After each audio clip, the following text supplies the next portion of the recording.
Today we're gonna play with some of these little bitty shells. Aren't they cute? But they're tiny. That's my thumb.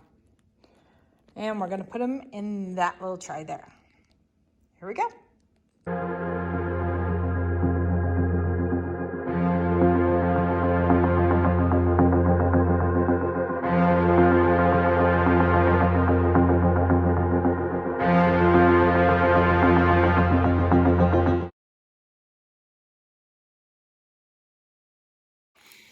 Howdy, howdy. This is Clara Lawrence, and I was in Michael's the other day, and I was kind of roaming around, kind of a dangerous thing to do at Michael's, and ended up, with a couple extra bonus projects in my shopping cart.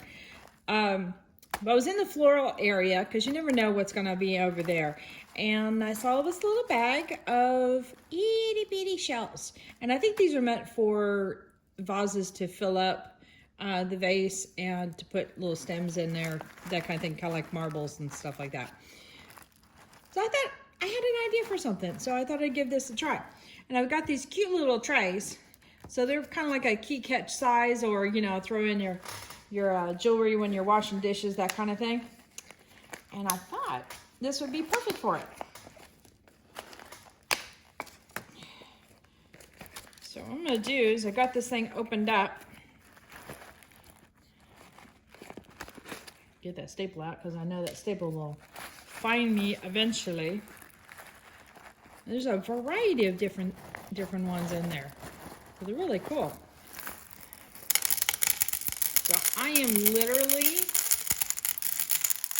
gonna make a bed of shells. And because of me pouring them straight out of the bag, it's gonna keep them nice and random.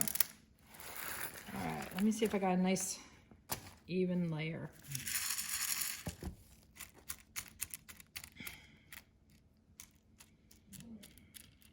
A little bit more.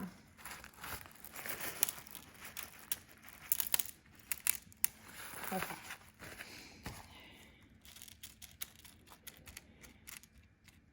Now, what I'm going to do is literally pour some resin over top of this and try and get it so it'll be a nice flush coat. But what I know is going to happen is these things are super, super light, and they will float up to the surface. So the first thing I've got to do is actually kind of adhere them down. So it's kind of a two-step thing. So I'm going to do a little bit of adhesion, then come back maybe about 6 or 7 hours and apply more to it. So, because if you do anything super lightweight with resin, it's just going to go whoop, float to the surface unless you glue it down ahead of time. So, you know what? I might back you out a little bit so I have a little bit more space to play with. Wee, instant telescope. Okay. So my cup's a little bit on the tall side, and I really don't want to stick the cup into my phone, which I know is going to happen eventually. I'm going to get resin on my phone, but the longer I can delay that process, the happier my husband will be. Well, I will be too. So I'm literally dribbling the resin over the top.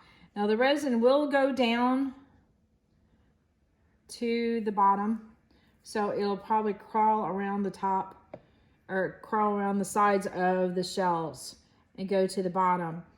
And when it does cure, it'll be an adhesive. There we go. Adhesive. We'll just say adhesive. So I'm not putting a huge coat, just a light one.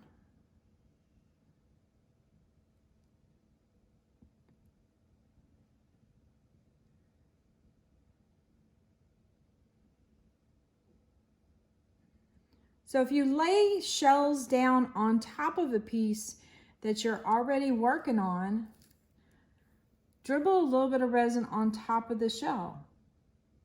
You can completely cover the shell. In other words, like for example, I just put a lot of resin on top of that one shell. It'll slowly go down around the sides of the shell and go to the bottom. So there's no worry about it leaving a ton of it in there unless it's like an open shell like this little guy is. Then it'll leave a little pool in there. But for the most part, it will just bond the bottom part of the shell to the surface.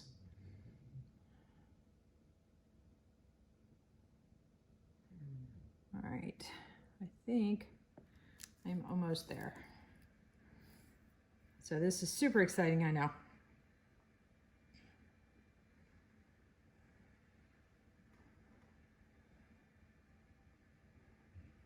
And it's a way to also minimize some of the bubbles too.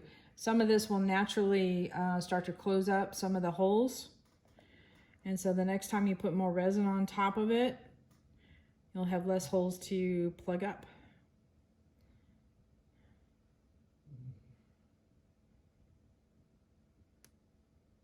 All right, I think we're good. All right, so I'm gonna put this away for a few hours and then come back to it and add some more resin to it. Later. All right, here's the next day on this guy. He's got a lot of potential. All right, so where we take it from here is just up to our imagination. That's gonna be another video. Later.